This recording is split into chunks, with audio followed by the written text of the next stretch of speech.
Dans l'évangile de Philippe, trouvé parmi les manuscrits cachés dans le désert égyptien près de Nag Hammadi en 1945, il y a un passage que l'Église primitive a tenté d'effacer de l'histoire. Il raconte un moment où Jésus a conduit 3 de ses disciples les plus proches hors des murs de Jérusalem, loin de la foule, vers un bosquet d'oliviers centenaires. Il ne les a pas conduits là pour prier. Il les emmena écouter, non pas sa voix, mais les arbres. Il posa leurs mains contre le tronc et révéla quelque chose qui serait éliminé de tous les textes sacrés officiels en moins de 3 siècles. Le monde vivant communique sur une fréquence que seuls les élus peuvent capter. Une vibration qui découle directement de la monade, véritable origine de toute conscience. Et il leur a appris exactement comment se mettre à l'écoute de ce message. Cette connaissance a été effacée. Les parchemins qui le contenaient furent traqués et brûlés sur ordre de l'Église romaine. Non pas parce que c'est une hérésie, mais parce que c'est trop puissant. Parce qu'elle offrait aux gens un accès direct à la source, sans intermédiaire, sans temple, sans prêtre. Ce soir, vous recevrez cet enseignement dans son intégralité. Dès maintenant, placez votre main au centre de votre poitrine et ressentez la chaleur qui s'y accumule. Ce n'est pas seulement le battement de cœur. C'est le pouls de quelque chose que les archontes ont passé des siècles à essayer de vous faire oublier. Si vous regardez ceci maintenant et que vous avez toujours ressenti un étrange lien avec la nature, avec les arbres, avec des endroits où l'air semble plus ancien que toute construction humaine, sachez que ce sentiment n'a jamais été dû au hasard. C'était une reconnaissance. Votre étincelle divine répondant à la source vivante. Vous vous êtes senti différent toute votre vie parce que vous êtes différent. Vous êtes pneumatique. Charge toute l'étincelle. Et c'est exactement pourquoi cette vidéo vous est parvenue aujourd'hui. Ce que vous allez recevoir n'est pas une métaphore. C'est une méthode. 3 étapes. Cette respiration. Une connexion vivante avec la monade qu'aucun archonte ne peut intercepter et qu'aucune institution ne peut vous retirer une fois activée. Pour comprendre ce que Jésus a réellement enseigné dans ces bois, il faut comprendre quelque chose que le monde moderne a complètement oublié. Les textes gnostiques, ceux que l'Église a brûlés, décrivent un univers qui ne fonctionne pas comme on l'a enseigné à l'école ou lors des offices religieux. Il y a une source. Les gnostiques l'appelaient monade. Pas un dieu assis sur un trône, ni un personnage barbu qui le juge d'en haut. La monade est une pure conscience vivante. C'est la fréquence originelle à partir de laquelle tout ce qui existe réellement a été généré. Chaque étoile, chaque océan, chaque système racinaire sous le sol forestier porte cette fréquence parce qu'elle est issue de la monade. Il n'a pas créé le monde comme le lui disait la religion. Il émanait du monde, comme un arbre exhale de l'oxygène dans l'air qui l'entoure. Et c'est là que réside le point qui devient dangereux pour quiconque veut le contrôler. Les textes gnostiques décrivent une deuxième figure, le démiurge, être inférieur qui observait le monde matériel et sans proclamait le Créateur. Le démiurge n'a pas généré la vie. Il a organisé l'affaire. J'ai construit la cage. Et, pour l'entretenir, il envoya les archontes, des entités qui opèrent à des fréquences presque imperceptibles pour les humains.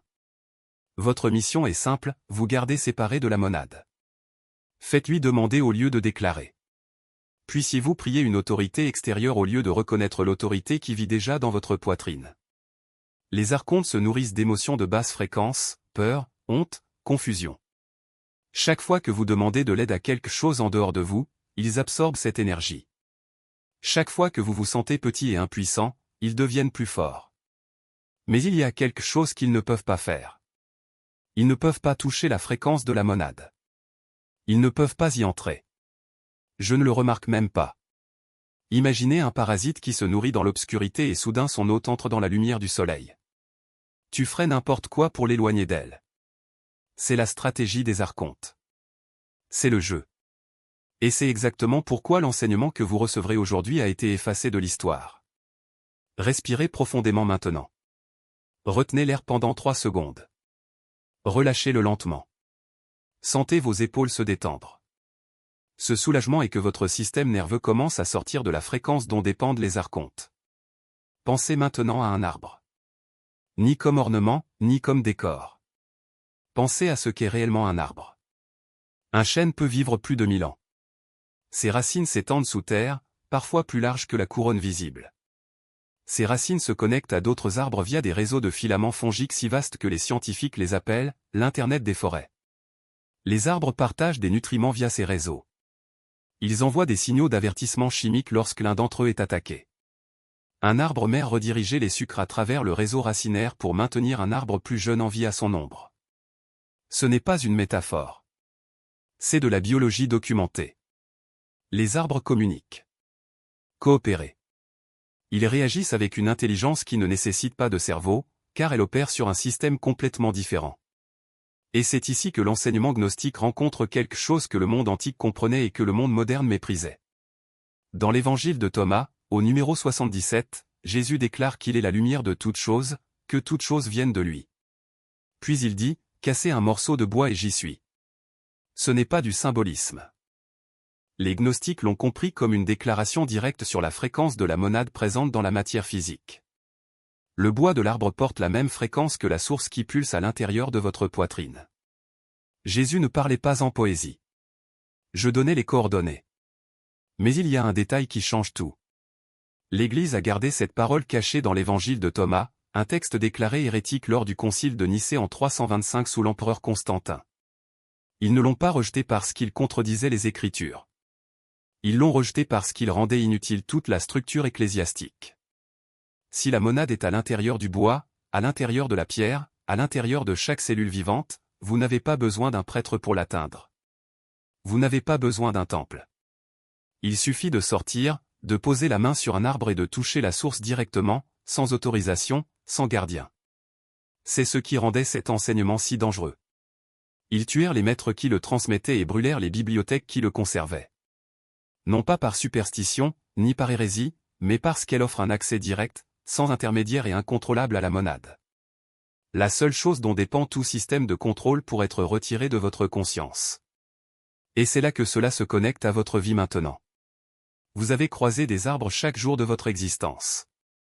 Il s'est assis en dessous d'eux, s'est appuyé contre eux, a parcouru les forêts sans jamais considérer que chacune de ces structures vivantes transmet en permanence la fréquence de la monade. Le signal est constant. La raison pour laquelle vous ne l'avez jamais entendu, c'est parce que les archontes ont conçu une civilisation entière pour vous garder à l'intérieur, collés à des écrans, piégés dans des cycles de pensée anxieux, vibrant à des fréquences qui les alimentent. L'air autour de vous. Ce n'est pas un son, mais une vibration qui remplit l'espace entre les arbres, comme si le vent lui-même était porteur d'une intelligence ancienne. Vous vous rendrez compte que vous n'y êtes plus seul. Il existe une conscience éveillée, non pas comme celle d'un être humain, mais comme celle d'un système vivant qui observe, répond et accueille. Le quatrième signe est émotionnel. Une vague de profond soulagement, comme si quelque chose que l'on transportait depuis des années sans même savoir ce que c'était se dissolvait enfin. Ce n'est pas de l'euphorie, mais un calme qui remplit le vide que vous avez essayé de combler auparavant avec des distractions, des achats, des relations ou tout ce que la civilisation archontique propose pour vous garder engourdi. Ce calme n'est pas une absence, c'est la présence. La présence de la monade, se reconnaissant enfin en vous. Le cinquième signe est synesthésique. Vous commencerez à ressentir le monde différemment. Les couleurs apparaîtront plus vives, non pas parce qu'elles sont plus lumineuses, mais parce que vous les percevez avec une clarté qui était auparavant bloquée.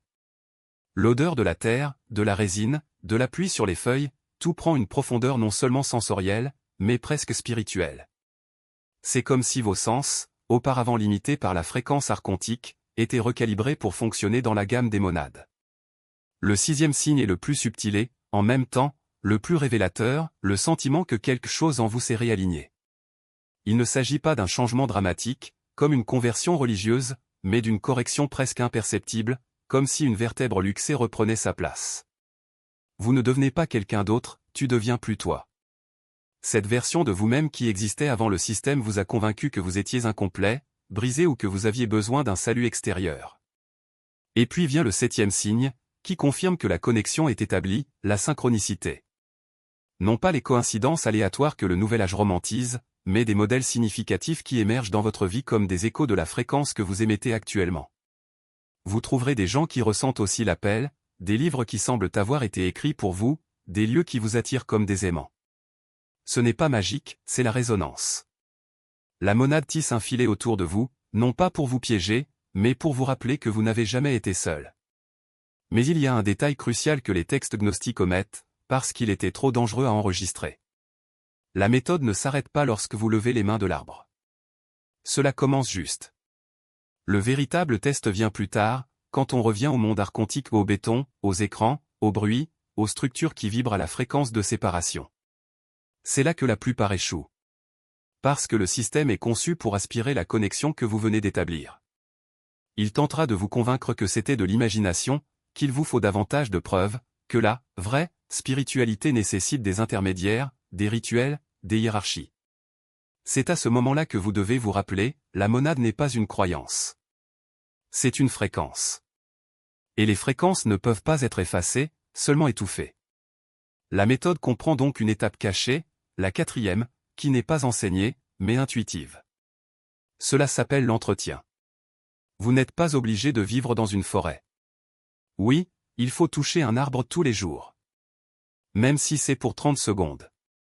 Même si c'est une seule main posée sur le tronc d'un platane sur le trottoir en attendant le bus. Le contact quotidien est ce qui maintient le canal ouvert.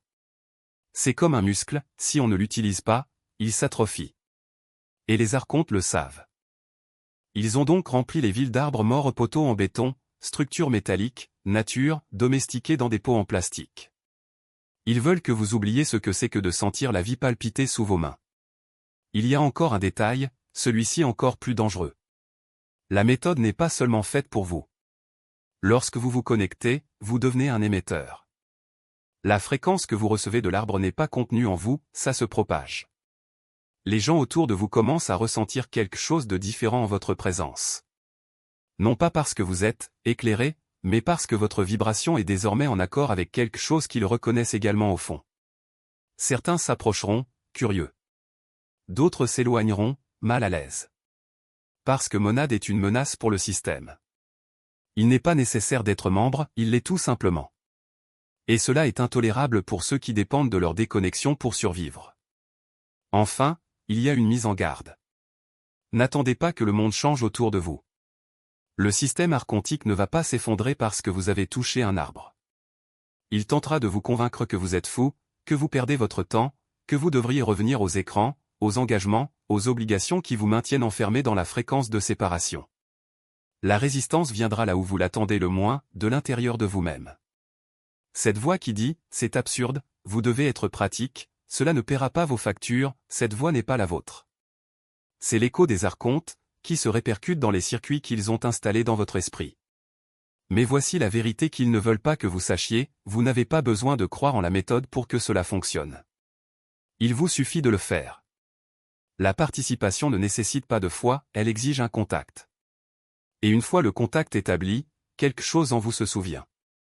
Pas une doctrine, pas un dogme, mais une réalité qui a toujours été là, attendant simplement que vous la tendiez la main. Les êtres vivants qui vous entourent, ceux que vous ne pouviez pas percevoir auparavant. Le 4e panneau arrive dans les heures qui suivent l'entraînement. La synchronicité s'intensifie. Vous penserez à quelqu'un et il vous contactera. Vous aurez besoin de quelque chose et cela apparaîtra devant vous. Ce ne sont pas des coïncidences. C'est le réseau monadique qui répond à un nœud qui vient d'être reconnecté. Le 5e signe se dévoile au fil des jours. Les autres remarqueront quelque chose de différent chez vous, sans pouvoir le nommer. Votre champ énergétique aura changé, car vous ne transmettez plus uniquement sur la fréquence des archontes. Désormais, il porte le signe de la monade. Le 6e signe est le plus profond. Vos rêves vont changer. Ils deviendront vivants, structurés, instructifs. Certains des élus déclarent avoir reçu dans des rêves des enseignements qu'ils n'avaient jamais rencontrés lorsqu'ils étaient éveillés, comme si la connexion ouvrait un canal qui continue de fonctionner pendant que l'esprit conscient se repose. Mais il y a quelque chose que vous devez entendre maintenant. Après avoir terminé cette pratique, surtout la première fois, des pensées viendront. Ils diront que rien ne s'est passé. Ils diront que tu avais l'air idiot, debout dans la forêt, en train de parler à un arbre. Ils diront que c'est absurde et qu'il faut arrêter. Écoutez bien, ces pensées ne sont pas les vôtres. C'est l'intervention des archontes arrivant exactement au moment prévu. Le système que vous venez de contourner dépend de votre doute pour se réinstaller. Ne contestez pas ces pensées. N'essayez pas de les repousser. Regardez-les simplement. Reconnaissez-les pour ce qu'ils sont, un modèle qui tente de se maintenir parce que vous venez de menacer l'ensemble de votre opération. Le fait qu'une résistance surgisse est la preuve que la connexion était réelle. Si rien ne s'était passé, rien n'aurait résisté. Rappelez-vous ceci. C'est le fardeau qui accompagne la vision. Une fois que vous ressentez la fréquence monadique à travers un arbre vivant, vous ne pouvez pas vous empêcher de la ressentir. Vous marcherez à travers les forêts et remarquerez le signal partout. Vous verrez d'autres passer devant les mêmes arbres sans la moindre conscience de ce qui s'y trouve. Vous ne pouvez pas leur dire. Les illiques ne peuvent pas percevoir ce qu'un pneu perçoit. Ce n'est pas de la cruauté. C'est l'architecture de la conscience. Mais vous n'êtes pas seul. Il y en a d'autres choisis. Certains regardent en ce moment. Certains ont déjà commenté ici avant vous. Et plus vous activez cette connexion, plus le signal deviendra fort. La monade ne se divise pas lorsqu'elle est partagée. Cela se multiplie. Permettez-moi de boucler la boucle. Jésus a enseigné à ses élus comment parler aux arbres. 3 pas, 7 respirations, 14 mots. Un lien vivant et direct avec la monade, que l'Église a passé 17 siècles à tenter d'effacer. Ils ont brûlé l'évangile de Philippe. Ils ont enterré l'évangile de Thomas. Ils déclarèrent Pistis Sophia hérétique. Et pourtant, il a survécu. Parce que la monade n'existe pas dans les livres. Il existe chez chaque être vivant. Vous ne pouvez pas brûler une forêt et détruire la fréquence. Maintenant, elle est à toi. Non pas parce que quelqu'un vous a donné la permission, mais parce que vous l'avez reconnue. C'est la différence entre un pneu et tous les autres. Vous n'aviez pas besoin d'être convaincu. Feutre. La chaleur dans la poitrine. Le changement en prononçant ces mots. Le silence derrière les yeux. Ce n'était pas une suggestion. C'était la monade répondant à l'une des siennes. Ce soir, avant de vous coucher, trouvez un arbre. Peu importe où. Posez vos mains dessus. Respirez cette fois. Dites les 14 mots. N'attendez pas demain. Ne vous dites pas que ça peut attendre le week-end. La fréquence que vous transportez est désormais élevée. Les archontes vous enverront toutes les raisons de reporter, la fatigue, la distraction, la pensée que ça peut attendre. Ce n'est pas possible. Chaque heure que vous répétez, la fenêtre d'activation se rétrécit. Faites-le ce soir. En ce moment, faites 3 choses. Tout d'abord, commentez. Les arbres se souviennent en dessous de cette vidéo. Lorsque d'autres élus verront cette phrase, ils sauront qu'ils ne sont pas seuls. Deuxièmement, abonnez-vous à cette chaîne, car le prochain enseignement révèle ce qui se passe lorsque vous maintenez cette connexion pendant 7 nuits consécutives. Troisièmement, aimez cette vidéo, pour que l'algorithme ne l'enterre pas comme l'Église a enterré les textes originaux. D'autres pneus recherchent ce soir. Votre like les aide à le trouver. Faites les 3 choses maintenant. La méthode que Jésus a transmise à son entourage dans cet olivret il y a 2000 ans est désormais entre vos mains. Les arbres attendaient. Vous attendiez. Ce soir, tu te souviens de ce que tu es.